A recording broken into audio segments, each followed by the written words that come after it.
안녕하십니까. 오늘 함께 해주셔서 고맙습니다.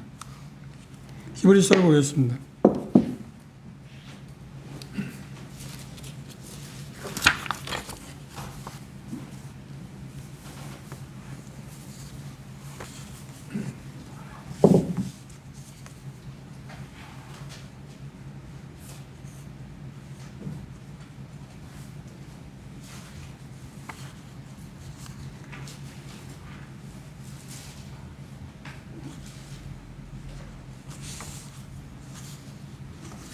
오늘은 히브리서 1장 1절부터 3절까지만 함께 읽어보도록 하겠습니다.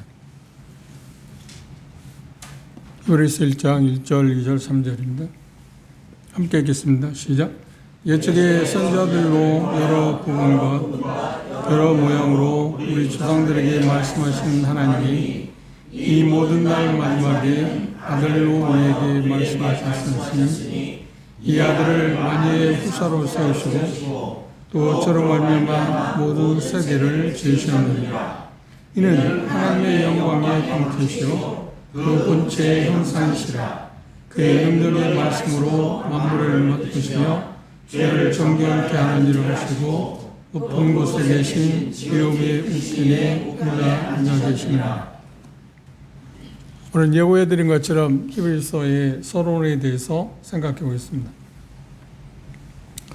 우리가 성경을 공부하기 전에 히브리서도 마찬가지입니다만 모든 진리 가운데로 우리를 인도하시겠다고 약속하신 주님의 약속을 우리가 믿는 게 필요합니다.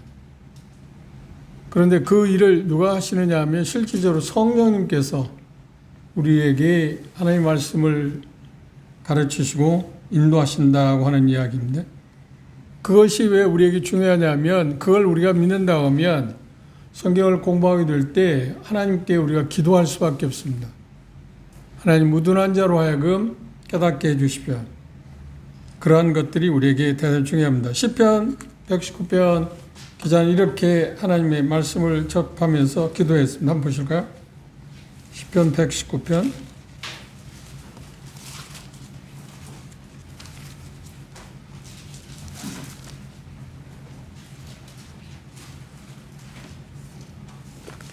130절에 있는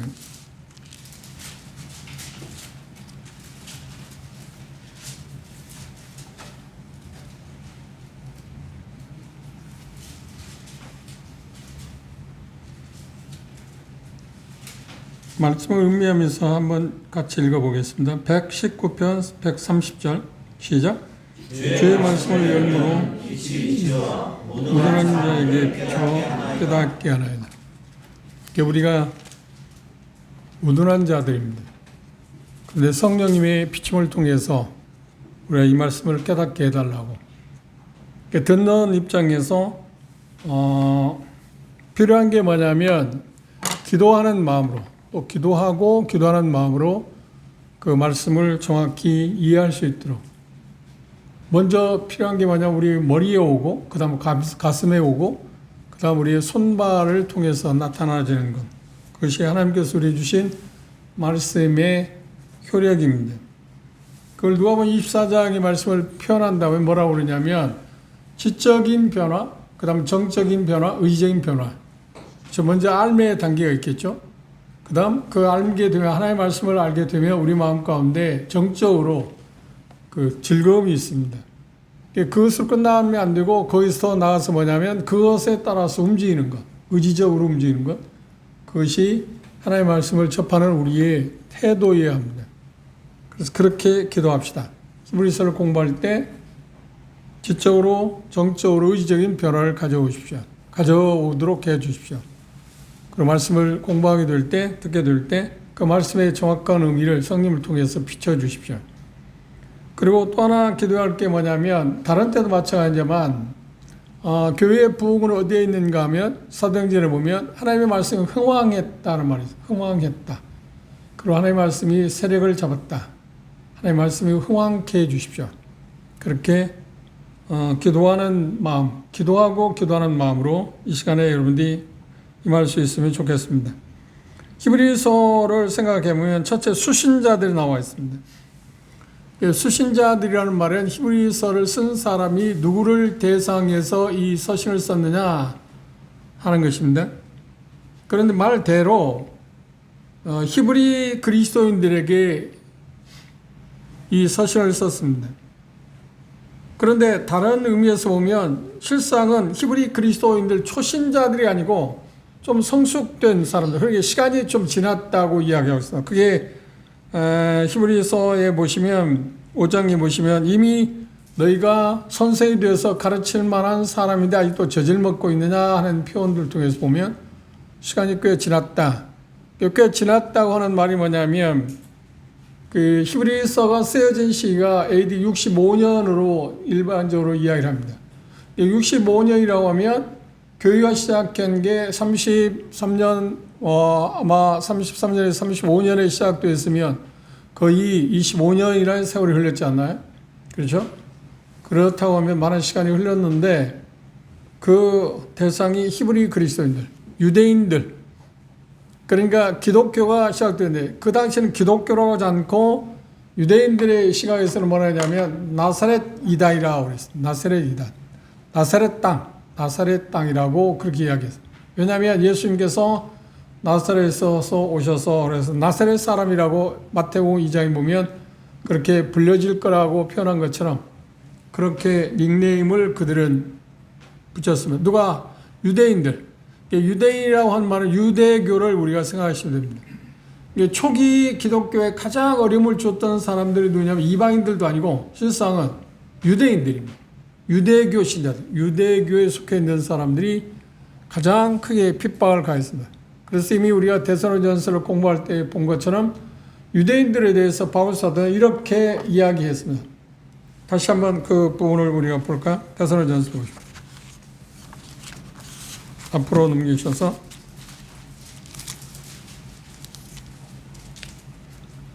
2장입니다.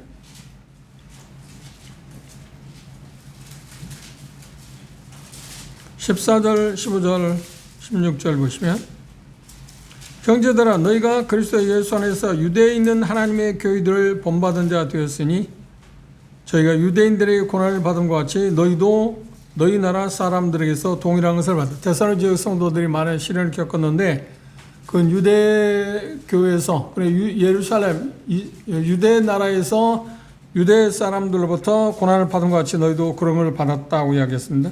15절 보면 유대인이라는 말은 유대교 신자들입니다.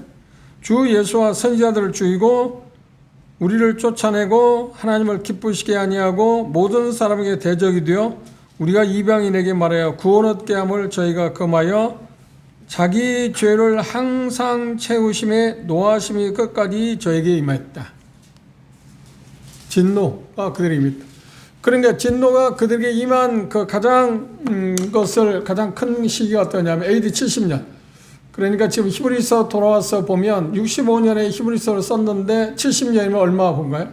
불과 5년 후에 유대교가 완전히 멸망당하는 것을 볼 수 있습니다. 그러니까 5년, 그러니까 물론 이 히브리 그리스도인들이 예수님을 믿고 시간이 흘렀기는 했지만 그들 가운데는 뭐 25년, 뭐 20년, 뭐 10년, 15년 그런 여러 종류의 다양한 형제 자매들이 있었을 거 아닙니까? 히브리 그리스도인들, 그렇죠? 그런데 많은 사람이 있었는데 그들이 앞으로, 그러니까 이 서신이 히라문 서신이었는데 그 서신을 받게 될 때 불과 이제 5년 후에 자기들이 당하는 모든 유대인들을 통해 유대교를 통해서 받는 핍박이나 어려움들, 그리고 로마 사람들이 받는 핍박이나 어려움들이 종식될 거라고 하는 것에 대해서 인지하지 못했을 거다. 그렇죠? 그들은 그런 일을 당하면서 계속해서 하나님의 도움을 요청했을 겁니다. 근데 정확히는 유대교로부터 그들이 핍박을 받게 되었을 때 그게 불과 이제 5년밖에 남지 않았다는 것을 그들이 알았으면 얼마나 견디기 쉬웠을까요? 물론 5년이라는 시간도 길면 긴 시간이죠. 근데 우리가 그냥 상식적으로 생각한다면 5년이라는 시간은 짧은 거 아닌가요? 견딜만 한 거 아닌가요? 속된 말로 군대에서 그런 말이 있습니다. 제대 특명을 받으면 거꾸로 매달아 놔도 그 시간은 간다. 이게 되게 제대 특명이 한 달 전에, 제가 군대 생활할 때마다 한 달 전에 저는 28일 남겨놓고 특명을 받았는데 28일 후에 제대한다.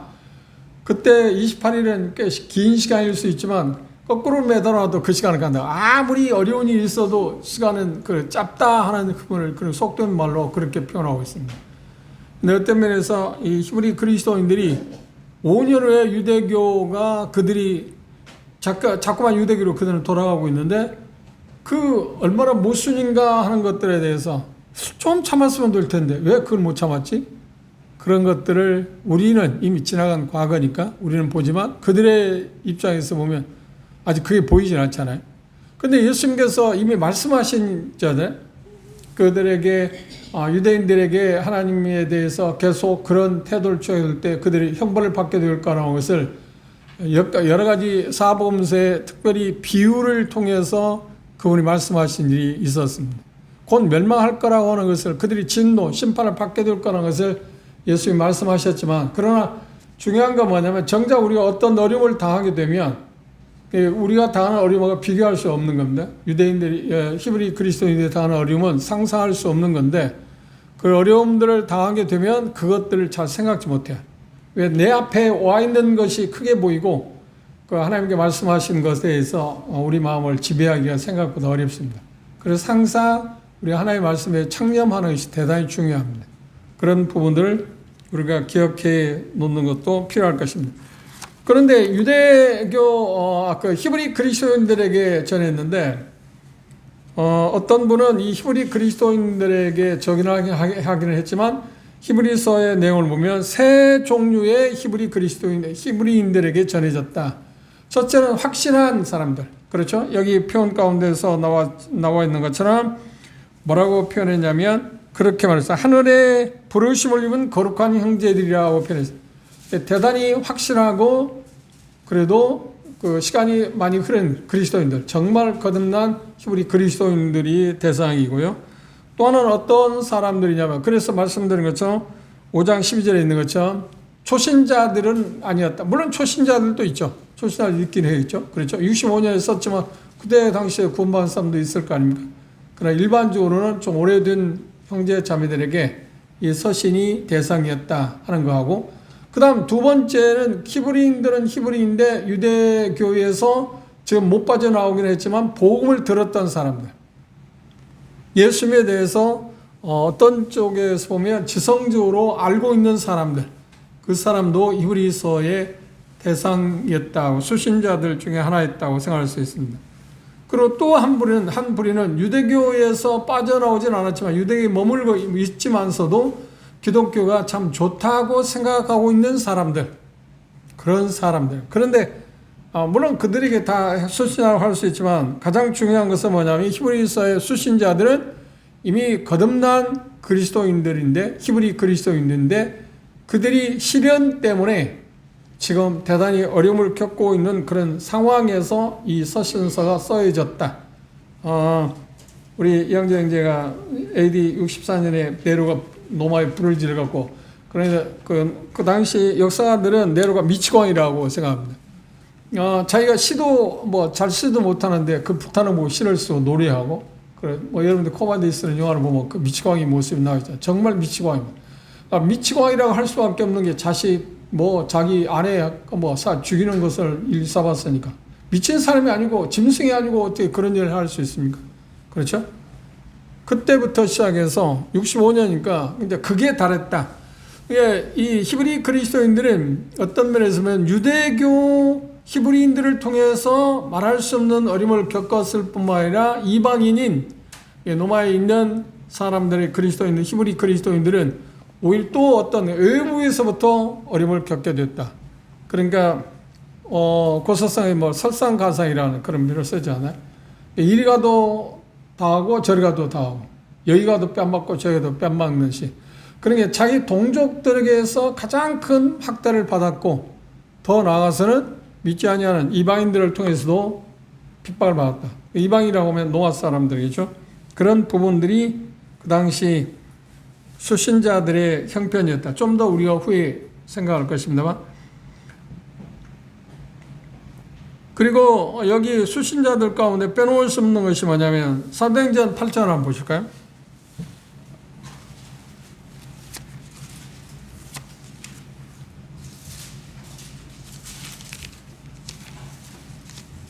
8장 1절 보십시오.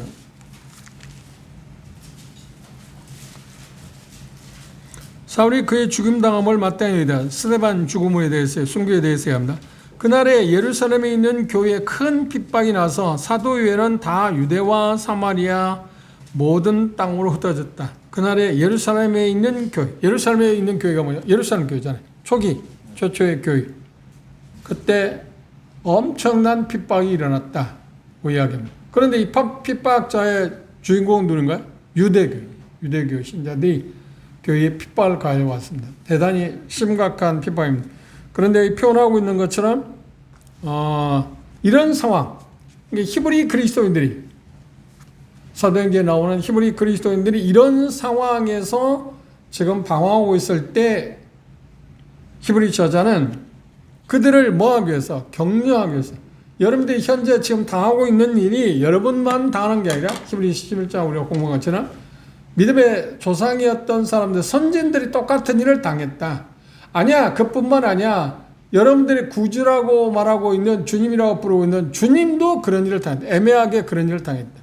그런데 그 당하는 것이 끝이 아니고 그것의 어떤 결과는 그것 때문에 어떤 핍박을 어려움을 당하고 하나님이 우리 여러분들 미워하고 질시하고 잘못 여러분들이 하기 때문에 그런 게 아니라 여러분들을 성숙시켜서 인내하기 위해서 그런 일을 하고 있다고 하는 것을 말씀함으로 말미암아서 그들을 세워주기 위해서 이 지금 서신서를 쓰고 있다고 하는 것을 생각했습니다. 목적은 그러면 두 번째로 히브리서를 쓴 목적은 어디에 있냐면 말씀드린 것처럼 그러니까 히브리 그리스도인들이 기독교로 유대교에서 기독교로 개종하고 나서 유대교 신자들로부터 대단히 큰 핍박을 받았습니다. 그래서 히브리 저자는 뭐냐면 여러분들 핍박하고는 유대교는 이미 패해졌다. 의미가 없다. 아무런 의미가 없다. 왜 그런 이야기를 듣게 우리는 그 이야기를 잘 이해할 수 없어. 이방이기 때문에. 근데 히브리 그리스도인은 어떤가요? 조금 전까지만 해도 기독교로 개종하기 예수 그리스도를 믿기 전까지만 해도 어떤 사람들이냐? 유대교 신자 있잖아요. 여호와 하나님을 믿는 사람들 있잖아요. 그런데 그들 마음 가운데 지금 핍박이 오게 될 때 그들은 생각할 때 우리가 믿는 게 뭔가 문제가 있는 거 아니야? 그렇죠? 이런 생각을 할 수밖에 없습니다. 적당한 어떤 면에서 자기들 입장에서 생각하면 그렇게 강도가 세지 않은 핍박 같으면 괜찮은데 상상할 수 없는 핍박을 받고 있으니까 그들이 자기가 선택한 기독교, 그러니까 유대교에서 기독교로 개종한 것이 문제가 있지 않을까 하는 생각을 할 수 있잖아요. 그리고 히브리 저자는 뭐라고 하냐? 아니야, 유대교가 다 패해졌다. 하나님과는 아무 관계도 있는 게 아니다 하는 것을 말해주고 싶어서 그게 왜 중요한가요? 그렇지.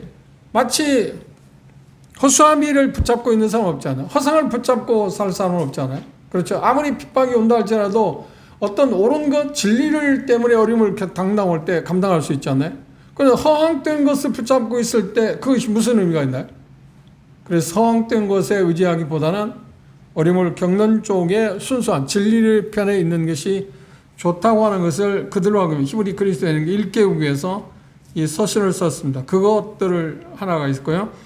그리고 방금 찾아봤지만 두 번째 히브리서를 쓴 목적 가운데 사도행전 8장 1절에 있는 것처럼 기독교 신앙에 대한 고백을 그들이 할 때마다 유대교에서 어떤가요? 모든 것을 박탈했습니다. 성전에 참여하지 못하게 하죠. 그러니까 초기는 우리가 사도행전 2장에서 보면 교회가 시작될 때 사도들은 어땠나요? 성전에 갈 수 있었잖아요. 성전에 갈 수 있었어요. 성전에 가는데 별 문제가 없었어요. 물론 질시는 받고 했죠. 그런데 시간이 흐름에 따라 성전을 출입을 못하게 했어요. 왜요? 배교자니까. 그렇죠. 유대교에서는 완전히 버린 사람들이죠. 그런데 그들은 유대교에서 버렸다고 쫓겨났다고 생각하는 게 아니라 하나님에게서 떠났다고 그들은 생각했어요. 이단으로 생각했기 때문입니다. 그런 문화, 이스라엘 전체, 유대 나라 전체에서 그런 분위기이기 때문에 그런 분위기에서 예수님을 잘 섬긴다는 것은 생각보다 쉬운 일이 아니에요. 만만치 않은 일입니다. 그렇죠. 그 자체만 생각해도. 그런데 핍박은 있죠. 그리고 자기들의 재산, 권세, 누리고 있는 그 모든 것을 박탈당하고 그리고 유리해야 할 수밖에 없는 그런 사람들입니다. 그러니까 그것으로 해서 순교, 뭐 자기들이 가지고 있는 재산, 압류, 뭐 추방, 그리고 더군다나 자기가 갖고 있는 그 모든 특권들 그것을 박탈당하고, 그리고 더 중요한 것은 배도자라고 해요. 하나님에게서 떠난 사람이라고 하는 낙인을 찍었어요. 유대교에서 떠나왔다 하는 것은 기독교로 떠나왔다는 하나님께로 향하는 것이 틀림없지 않나요? 그런데 그걸 공격한 겁니다. 그런데 그 배후는 누가 있어요? 요한계시록 우리 공부했지만 배후는 사단의 회. 사단의 유대인들을 충동해서 그렇게 기독교를 말살하기 위해서 계속 그런 시도를 하고 있었습니다. 그런 와중에 히브리 그리스도인들이 어떤 일을 당할 수 있을까? 그래서 그들을 격려하기 위해서. 그런데 격려하는 모습이 우리가 나중에 보겠지만 가장 중요한 히브리서의 가장 중요한 게 뭐냐면 예수님이 정말 모든 것을 어떤 사람들 모든 제도 이제 여러 가지 히브리서에 나옵니다. 그동안 가장 원하신 분이다, 가장 뛰어난 분이라고 하는 것을 이야기해요. 그리고 12장에 우리가 보는 것처럼 믿음의 주에 온전함께 하신 예수 그리스도를 왜 그분을 바라보는 것이 모든 것을 해결할 수 있는 방법인가? 비결인가? 그게 답이라는 거예요. 그게 답, 유일한 답이다. 다른 것 여러 가지를 설명할 수 있을 겁니다. 그런데 히브리서는 여러 가지 설명하도 하긴 하지만 그러나 그 구차하게 이런 일을 당할게 이렇게 한다 이렇게 한다 그런 말을 하는 게 보다는 뭐냐면 예수님이 얼마나 놀라우신 분, 뛰어나신 분, 여러분들이 믿는 예수님이 얼마나 놀라우시고 탁월하신 분이고 위대하신 분인가 하는 것을 집중적으로 알려줍니다. 그게 왜 중요하냐? 그분을 바라보게 되면 그분을 우리가 묵상하게 되고 악망하게 된다면 우리가 당하는 어떤 어려움도 우리가 감당할 수 있으니까. 그게 답입니다. 근데 우리가 그걸 통해서 히브리를 통해서 배울 수 있는 가장 큰 게 뭐냐면 우리는 어떤 문제가 발생하면 그걸 어떻게 해결해야 하는가에 대해 초점을 맞추지 않나요? 그것도 하나의 방법일 수 있습니다. 그런데 그것은 실질적이 아닙니다. 중요한 것은 어떤 일이 당하더라도 주님을 바라보는 거죠. 그래야만 문제가 해결되죠. 그게 방법이라는 거예요. 히브리서는 참 그런 쪽에 탁월해요. 다른 물론 소신서들도 다 그걸 주목하고 있지만 히브리서는 유달리 예수님에 대해서 강조해요. 유달리 예수님이 얼마나 위대하신 분인가 하는 것에 대해서 뭐 여기 이제 1장에서 보면 구약의 수많은 그 예언자들보다도 그 다음에 1장에서 천사들보다도 그분이 얼마나 위대하시고 탁월하신 분가 하는 것에 대해서 설명하고 있듯이 계속해서 그걸 강조하고 히브리서는 그걸 강조하고 우리 하나씩 그것을 처음부터 찾아볼 것입니다. 그래서 이 히브리서는 처음에는 예루살렘 교회에 아마 전해졌을 겁니다. 그렇죠? 히브리 그리스도인들이니까 대상자니까 그것이 이제 드디어 어디로 왔냐면 실상 로마에 있는 성도들에게 히브리 그리스도인들에게 이 서신이 전해졌다고 우리는 이해할 수 있습니다. 그래서 처음에는 회람 서신으로 돌려보는 것, 그렇죠? 돌려보는 것. 지금처럼 뭐 문화가 발달해서 인쇄술이 뭐 뛰어난다든지 아니면 뭐 여러 가지 인터넷에서 그렇게 할 수 있는 게 아니기 때문에 그런 부분들을 우리가 생각할 수 있습니다. 그 다음 세 번째, 이 서신을 쓴 목적 가운데 또 하나는 어떤 거냐면 유대교의 신자들이 이 기독교, 히브리 그리스도인들을 향해서 계속해서 핍박하고 어떤 면에서 비아냥거리는 게 뭐냐면 이런 겁니다. 너희가 십자가에 못 박히신 예수 그리스도를 믿음으로 말미암아 너희들이 지금 누리고 있는 게 뭐야? 그리고 너희들이 보기에 뭐가 보여? 그래서 바울 사도는 고린도 후서에서 그런 말씀을 우리가 믿는 것은 어떻게? 바라는 걸, 보이는 걸 믿는 것은 아니다 그러잖아요. 보이지 않는 것을 우리는 바란다고 그러죠. 믿음은 그거잖아요. 히브리 11장 1절에 그걸 지금 이야기했잖아요. 믿음은 바라는 것들에 실상에 보지 못하는 것들의 증거라고 이야기했잖아요. 그런데 그들은 집요하게 유대인들은 여러분들이 문화를 기억해야 합니다.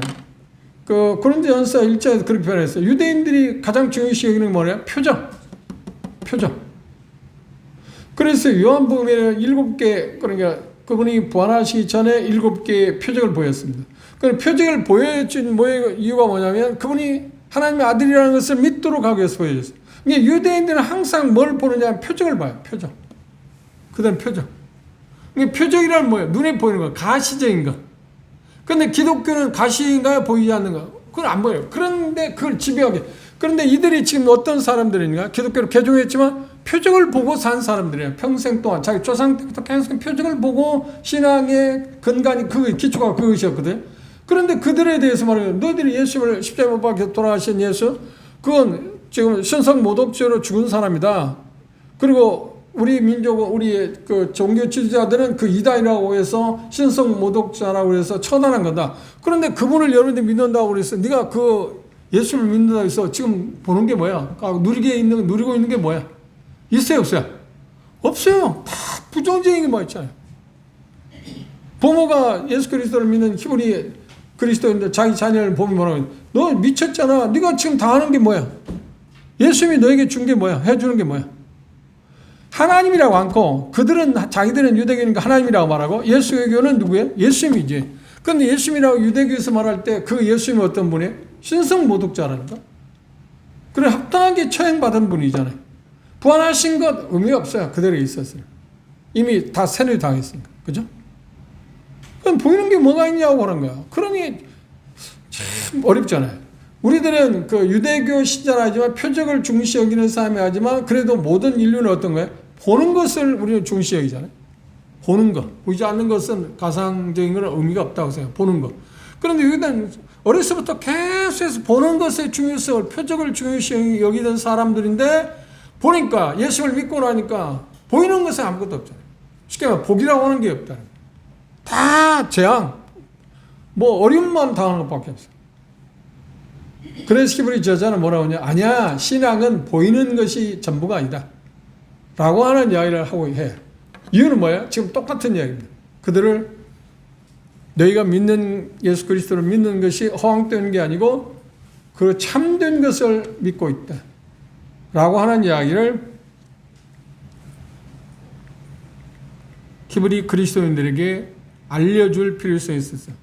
이유는 뭐야? 그들의 믿음을 강화시키기 위해서, 실족하지 않도록 하기 위해서. 그래서 그들이 하나님 말씀, 그러니까 구약에서 이미 말씀하고 있는 것들에 대해서 그 히브리서자는 많이 이야기를 하고 있는데, 뭐 제사법이나 누가 비교할 때 모세, 여호수아부터 시작해서 대제사장 할 것 없이 제사 유형이나 그런 여러 가지 것들을 이야기하는데 그 이유가 뭐냐면 그것들이 의미하는 바가 뭘 이야기하냐면 하나의 그림자였고 실상은 누구라고요? 예수님이었다. 여러분들이 믿고 있는 그 예수님에게서 모든 것이 드러났다. 결론이. 그런데 왜 허상된 거, 그림자를 붙잡으려고 하느냐? 그런 그림자에 연연할 필요가 있냐? 그걸 해줘야 할 이유가 뭐냐면 그들의 믿음을 강화시키기 위해서, 실족하지 않도록 온전케 하기 위해서 계속해서 설명하고 있습니다. 알려주고 있습니다. 뭐 이렇게 한다 저렇게 한다는 말은 적습니다. 그리고 그걸 계속해서 알려줘요. 알려줄 때 그걸 들음으로 인해서, 믿음은 어디? 들음에서 온다고 그랬잖아요. 들음으로 인해서 그들의 믿음이 결국 아니구나, 우리가 뭔가 잘못 생각하고 있었구나 하는 것을 하나씩 일깨움을 받게 된다고 하는 이야기입니다. 그 역사적으로 좀 넘어가면 말씀드린 것처럼 히브리서는 AD 65년에 로마에 있는 히브리 그리스도인들에게 주 대상이 그들에게 쓰여졌다고 그랬습니다. 말씀드린 것처럼 AD 64년에 로마의 그 네로는 불을 지르고 그것을 피할 수 있는 방법을 찾다가 보니까 뭐냐면 그 전에 이미 로마에서는 그리스도인들에 대해서 어떤 악평이 있었어요. 악평이 있었는데 어떤 거냐면 쉽게 말하면 우리가 만찬 예배를 하잖아요. 만찬 예배를 할 때 그 잔을 마신다? 그럴 때 뭘 이야기한다고요? 그들은 어떤 생각을? 저 사람 피를 먹는다. 피를 마신다. 그리고 떡을 뭐라고 하냐? 인육을 먹는다. 그 표현을 요한복음 6장에 예수님이 내 살 먹고 마시는 자라고 하는 것, 그렇게 곡해를 했어요. 이상한 사람들. 그러니까 오늘날 말하면 식인종보다 더 나쁜 사람. 아주 나쁜 사람들. 그런 사람들. 그리고 심지어 그 로마처럼 성적으로 부패한 나라가 없잖아요. 문화적으로 보면 정말 부패한 나라거든. 그런데 그들이 뭐냐면 그리스도인들이 서로 거룩한 입맞춤 할 때 이 사람들은 대단히 부도덕한 사람이다. 또 뭐 하는 일마다 보는 것마다 다 그렇게 액면은 전혀 아니잖아요. 그렇죠? 전혀 아닙니다. 누구보다도 거룩을 유지하고 지켜가고 있는데도 불구하고 그렇게 곡해하고 왜곡시켜가지고 그렇게 몰아붙였습니다. 계속해서. 그런 데가 딱 생각난 게 누구냐면, 그리스도인들이라고 하자. 그래서 핍박을 가중시켰습니다. 그 시기에 지금 1년이 흐른 후에 이게 쓰여졌으니까 얼마나 심각한 그리스도인들이 어림을 당하게 됐을까. 그리고 말씀드린 것처럼 유대교에서는 기독교를 어떻게 생각해서 나사렛 이단이라고 생각해갖고 전부 다 이단 취급을 했습니다. 그래서 예수를 믿고 교회에 속하는 이유에 대해서 뭐라고 하냐면 실제로 그들을 말살시켜야 한다. 세상에서 다 없애야 한다. 우리가 사도행전에서 바울사들 봤잖아요. 바울사들을 죽여하기 위해서 몇 명, 400명이나 결사들을 조직해서 뭐라고 했어요? 자기들이 뭐 손해를 끼친 일이 있어요? 그런데 그게 뭐냐면 예수님 그런 말씀 하셨잖아요. 뭐라고 하냐면 마치 내가 세상에서 그런 어림을 당하는 것처럼 너희도 어림을 당할 거다. 그리고 뭐라고요? 그게 하나님을 섬기는 거라고 그들은 생각할 거다. 이게 가려워졌기 때문에, 마음이 가려워졌기 때문에 그렇게 생각할 거다. 하나님을 섬기는 거라고 생각하기 때문에 그렇게 집요하게 핍박을 하는 거예요. 그러니까 어두움에 있을 때 우리는 정말 이렇게 상상할 수 없는 이런 행동을 할 수 있다는 것을 유대인들을 통해서 우리가 볼 수 있습니다. 유대교 신자들은 그렇게 기독교, 예수를 믿는 사람들에 대해서 이단이라고 생각해서 그들은 세상에 있어 없애야 한다 생각했어요. 그런데 AD 24년에 로마가 그 기독교인들을 핍박할 때 유대교를 핍박한 건 아니에요. 유대교는 로마에서는 어떠냐면 우리가 전에 이제 사도행전 공부에서 봤지만 로마는 각 나라의 속국에 자기들이 가지고 고유 종교를 어떻게 한다 해서 말살시키지 않았어요. 말살시키지 않고 말하냐 1년에 한 번씩 황제에게 제사를 드리는 것은 상관없다. 그렇죠? 그런데 가장 그것에 반대를 한 사람이 누구냐면 유대교죠. 그것도 하나의 우상 숭배니까. 그렇죠? 그럼에도 불구하고 유대교에서 로마는 그래도 그렇게까지 박해를 가하지 않았어요. 그런데 누구한테 박해를 가하냐면 기독교인들에게 박해를 가합니다. 그럼 잘 생각하세요. 그런 문화입니다. 그런데 그런 유대교에 있다가 기독교로 개종했습니다. 그렇죠? 개종했습니다. 기독교로 개종했을 때 그런 어려움을 겪게 되니까 기독교인들이 지금 그리스도인들이 어떤 생각을 할까요? 유대교로 다시 돌아오면 그런 일을 당해야 안 되고요. 안 당하잖아. 그런 유혹이 받을 수 있어요. 받을 수 있어요. 그런 유혹을 받았어요. 그래서 많은 사람들이 돌아가기 시작했어요. 그런데 그건 인간적인 면에서 볼 때 당장의 어려움을 피하기 위해서 그런다고 그래서 그렇게 이야기할 수 있잖아요. 내가 화형 당하는 바도 내가 그냥 유대교로 돌아와서 당장에 오는 그런 핍박을 안 받는다고 그래서 내 신앙이 없어지는 거 아니지 않나? 그렇죠? 그런 생각을 할 수 있지 않나요? 그런 생각하는 그런 초보 믿음이 약한 사람, 시간이 많이 됐는데도 여전히 젖을 먹는 유대교, 그리스도인들은 히브리 그리스도인들 5장에서 이야기하는 히브리 그리스도인들은 그런 생각을 넉넉히 할 수 있죠. 시간이 오래됐다고 해서 강한 게 아니니까. 그렇죠? 구원받은 지가 오래됐다고 해서 믿음이 성숙한 건 아니잖아요. 이 히브리 그리스도인도 마찬가지잖아요. 그래서 그런 연약한 쪽에 있는 사람들은 돌아가고자 하는 마음이 있었고 유혹이 있었고 돌아가는 사람이 많았다는 거예요. 그리고 히브리 저자는 아니야, 그건 아니야, 그렇게 해서는 안 된다 하는 것을 지금 이야기. 이게 배경이 그렇습니다. 지금. 그렇죠? 그것들을 우리가 마음 가운데 생각하면 도움이 될 겁니다. 유대교로 돌아가면 그들은 당장에 보이는 게 있나요, 없나요? 보이는 게 있잖아요. 보이는 게 있고 또 뭐야? 자기가 잃어버릴 수 있는 게 제한이 없어지잖아요. 잃어버릴 수 있는 게 없어요. 그렇죠? 자기 재산이 전몰당한다든지 출교 당해가지고 유대인들로부터 어떤 멸시를 받는 거, 그리고 거래를, 그런 게 음식을 사고 팔고 하는 일들의, 식품을 사고 파는 일들의 제한도 안 받죠? 그렇다고 해서 자기 마음 가운데 갖고 있는 믿음 자체가 없어지는 거 아니잖아요? 그런 생각을 할 수 있었다. 어린 사람들. 그런데 그런 마음을 갖게 한 사람이 누굴까요? 장본인은 여전히 사단이죠. 여전히 사단. 봐라. 얘가 예수를 믿는다고 해서 뭐가 있는데. 오히려 잠시만 피하면 되잖아. 소나기는 피하고 간다고. 그렇죠? 그런데도 대다수 히브리 그리스도인들은 아니야. 내가 나를 구원하신 그분을 내가 배반할 수 없다. 그래서 기꺼이 사형제로 끌려가는 사람이 대다수였지만 그럼에도 불구하고 많은 그리스도인들이 시류에 편성한다. 그런 의미에서 그들은 그런 생각을 할 수 있고 그런 유혹을 일부는 많이 받고 되살아가기 시작했습니다. 그러니까 히브리 저자는 뭐라는 거예요? 아니, 그걸 막기 위해서. 그게 얼마나 무모한 짓인가? 아니다. 신앙을 정말 갖고 있다고 하면, 진정한 신앙을 갖고 있다면 그럴 수 있는 게 아니다. 그래서 6장이나 10장에 있는 내용이 그런 면들을, 그 배경을 갖고 생각해야만 이해를 할 수 있지, 그 배경을 생각하지 않으면 그게 마치 우리 주변에서 얘기하면서 구원을 잃어버릴 수 있다든지, 그 일시적인 구원이라고 말한다든지, 그리고 택함 받았느냐, 초청 받았느냐는 그 차이를 말한다든지, 그런 엉뚱한 이야기를 하기도 합니다. 그건 우리가 그때 가서 자세히 보겠지만, 그런 배경이 그렇습니다. 그래서 그런 면들을 우리가 조심스럽게 접근해 보는 게 필요할 거라고 생각할 수 있습니다. 그래서 히브리 그리스도인들은 로마 법이 유대교를 보호하고 있는데 그 유대교로 돌아오고자 하는 유혹을 받았다. 근데 우리가 인간적으로 보면 좀 이해를 할 수 있잖아요. 너무 힘드니까. 우리말에 그런 말이 오죽했으면 그랬을까? 그런데 바꿔 말한다면 오죽했어도 그래서는 안 되지. 아무리 심해도 그래서는 안 되지. 근데 그걸 감당할 수 있기 위해서는 누구냐면 그 믿음이 그들이 필요했다. 그런데 왜 그렇게 돌아갈 수밖에 없었냐면 그들이 믿음이 아마 아직도 자라나지만 믿음이 없었던 사람도 있을 거고, 아까 얘기했잖아요. 확실히 거듭난 히브리인들에게 쓰기도 했고, 머리로 한다는 말은 조심해야 합니다. 성경에 그런 표현은 없습니다. 알기는, 복음을 듣기는 들었는데 신앙을 고백하지 않은 사람들.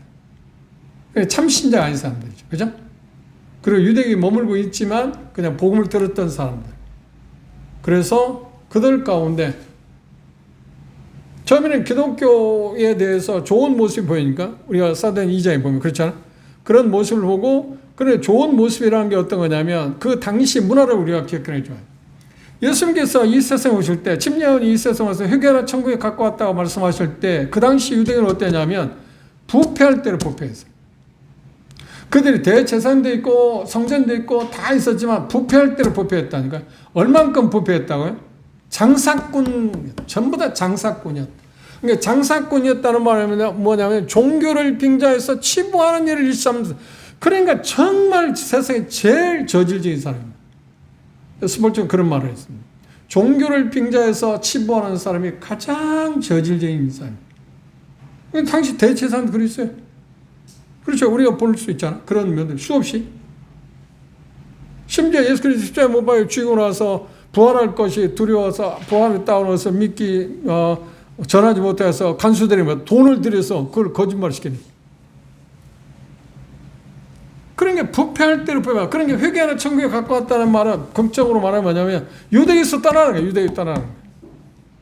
그래서 유대교를 떠나는, 유대교와 관계에서 그들에게 대해, 히브리 사람들에게 대해서 그들에게는 분명하게 회개하라고 해요. 돌이켜야 한다. 이방인에서 회개라는 표현은 사도행전에 별로 없지 않나요? 물론 전체적인 면에서는 우리가 믿음과 회개라는 것을 결부시킬 수밖에 없으니까 그러긴 하지만, 근데 예수님은 똑같은 이야기를 했잖아요. 유대인은 바랄 게 없다. 더 이상 하나님의 그것에 계시지 않는다. 그러니까 그걸 떠나야 한다고 하는 이야기입니다. 그걸 회개하고 하라고 하는 표현을 그렇게 말씀하셨습니다. 그러니까 그 배경을 아는 게 중요해요. 당시에 이게 종교가 아니야. 이게 사교 집단. 그러니까 오늘날 말하면 사교 집단보다 더 나쁜 거지. 왜 나쁜 거예요? 하나님이라고 하는 허울은 그들이 다 갖고 있으면서, 겉으로는 그렇죠. 성전도 있고 의복도 의식도 있고 제사도 드리고 다 전에처럼 하고 있으니까 누가 봐도 거기에 있잖아요. 거기는 하나님 계시잖아요. 그런데 하나님 보시기에는, 예수님 보시기에는, 하나님으로 보낸 사람들, 선지자들이 보기에는 아니야. 그건 텅 빈 거야. 정말 쓰레기 장소예요. 쓰레기 장소. 그게 유대교였어요. 그런 유대교. 그런 유대교였는데 사람은 어쩔 수 없이 그런 가운데 문화적인 삶을 살다 보면 어떻게 그들에게서 뭘 볼 수 있어요? 가까이 있는 사람들 대체성 치부를 볼 수 있잖아요. 서기관 바리새인들의 태도를 볼 수 있잖아요. 에? 율법을 만들어서 하나님께서 말씀한 말씀과 달리 더 많은 것들, 잡다한 것을 만들어가지고 안식일에 대해서도 하나님께서 간단하게 말씀한 것을 더 많은 거 30가지를 붙여가지고 이것도 안 된다, 저것도 안 된다, 그들 옥죄 있잖아요. 그래야만 천국 갈 수 있다고 하고, 그러니까 언뜻 보기에는 그런데 가만히 보니까 하루 가고 이틀 중 어떤 이제 양식 있는 유대교 신자들은 식상할 수밖에 없죠. 이건 아닌데? 이건 아닌데? 그런데 중요한 건 뭐냐면 그들은 대다수가 유대교에 미혹당했기 때문에 다 그게 옳다고 생각하는 사람이 대다수예요. 그래, 액면은 뭐예요? 액면은 다 저질이에요. 정말 쓰레기 같은 것이죠. 그 배경에서 있었기 때문에 히브리 그리스도인들이 복음을 듣게 될 때 초기에는 어떻게 하냐면 주님께 돌아온 사람이 많았어요. 그리고 우리가 본 것처럼 사도행전 본 것처럼 제사장들도 주님께 돌아왔다. 많은 사람이 돌아왔다고 하잖아요. 왜요? 그들이 비리를 받게 돼요. 그들의 비리. 인도자들의 지도자들의 비리를 받기 때문에 너무나도 확 썩은 그 모습을 봤기 때문에 유대교에 바랄 게 없었기 때문에 그들은 기독교로 돌아왔잖아요. 정작 그것 때문에 많은 것에 그 영향이 있습니다. 물론 메시지를 통해서 성령께서 역사하신 것은 틀림없이 사실입니다만 문화적인 배경은 바로 그거다. 우리가 복음서를 볼 때 가장 중요하게 볼 게 뭐냐, 그 당시 유대교는 정말 형편없이 쓰레기와 같은 것이었다.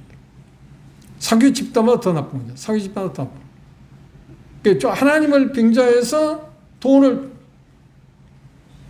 끌어모으는 일에 혈안이 되어 있는 사람, 그들이 대제사장들이고 제사장들이고 서기관들이고 사두개인들, 바리새인들. 물론 그들 가운데 양식이 있는 사람도 있었겠죠. 다는 아니고, 그렇죠? 우리가 보는 것처럼 아리마대 요셉이라든지 니고데모라든지 그런 특정한 사람도 있죠. 뭐 그들이 바리새인이었지만 그렇지 않나요? 그런 사람도 있지만 근데 빛을 받았으니까. 빛을 받기 전에도 그들 가운데 많은 사람들이 경건한 사람들이 있었던 건 사실. 그런데 전체는 어때요? 전체적인 면에서.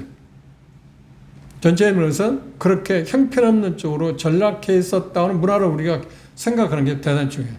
그런 가운데서 지금 돌아왔지 않나요? 그런데 돌아왔는데도 불구하고 그런 면을 보는데도 불구하고 또 자기들이 지금 당장에 대한 앞에 오는 어려움을 보게 되니까 그걸 버리고 좋았던 걸 버리고 다시 돌아오자 하는 마음이 있었어요. 그리고 나중에 우리가 보겠지만 실상 그 히브리 그리스도인들이 그런 상황에서 모이기로도 패했어. 기도하는 것도 안 해. 그래 십자가에 그랬지. 모이를 패하는 그 습관을 버리지 마라. 그렇게 하지 마라. 그게 왜 그러냐면 그런 배경들 안 모여. 그런데 어떤 인간적으로 볼 때는 핍박이 있으니까 그래서 카타콤에 가서 모인 게 그런 의미입니다. 뭐 한번 들어가면 미로같이 들어오니까 찾아올 수가 없다고 하죠. 거기 있는 사람만 찾아 나갈 수 있지. 로마 군병들이 들어오기는 들어오는데 어디로 나갈지 모른다. 그런 곳에서 따로 모여서 예배를 드리고 그런 했지만 그러나 일반적으로는 많은 히브리 그리스도인들이 모이는 일에 대해서도 병안이 했다. 그런 것들이 영향이 대단히 심각했다고 하는 것을 이야기할 수 있습니다. 그런 면들을, 그 문화적인 배경, 그것들을 좀 잘 생각하는 게 필요할 것입니다. 그래서 히브리 저자는 뭐라고 하냐면, 아까 말씀드린 것처럼 예수님이 얼마나 위대하신 분인가, 특출한 분인가, 뛰어난 분인가에 대해서 계속 알려줄 필요성이 있다고 우리가 생각할 수 있습니다. 그리고 여기 히브리서를 보면 유대교에 비해서 기독교가 얼마나 탁월한가 비교해 주고 있는 것이 몇 가지 있습니다. 예수 그리스도께서 전에 있었던 그 누구보다도 말할 수 없는 유대교인들이 가장 숭배하는 인물이 누구냐면 천사들이고요. 모세거든요. 여호수아도 마찬가지죠. 그런데 예수님이 그 어떤 누구보다도 위대하신 분이라는 것을 설명해 줄 필요가 있습니다. 이유는 뭔가요? 아니야. 그렇게 추앙하고 존경하는 사람들이 있지만 그러나 예수님은 비교할 수 있는 분이 아니다. 그들하고 비교할 수 있는 분이 아니다. 그래서 모세에 대해서 이야기는 뭐냐면 그러면 집 주인이고 모세는 집 주인의 그 하인 역할을 하는 사람입니다. 그런데 어떻게 비교해? 그것도 비교 대상이 아니잖아요. 1장 초반부에 보면 그분이 예수 그리스도 그분이 창조주라는 말을 설명하는 이유가 거기에 있어요. 창조주가 피조물을 어떻게 비교하겠습니까?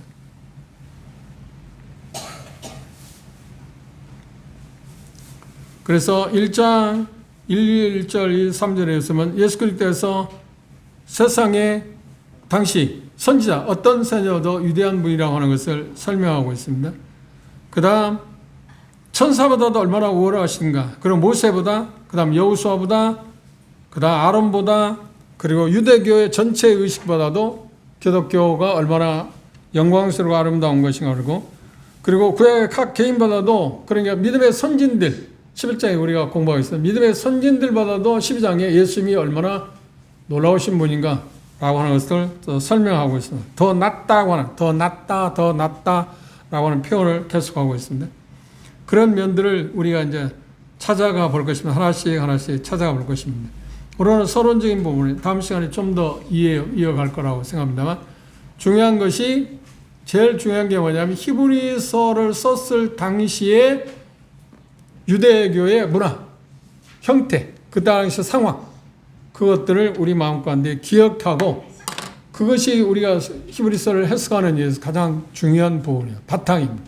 그것들을 생각해 보시고 다음 시간에 히브리서 1장 1절에서 3절에 있는 말씀까지 해서 예수님의 어떤 독특성에 대해서 우리 하나씩 하나씩 접근해 보도록 하겠습니다.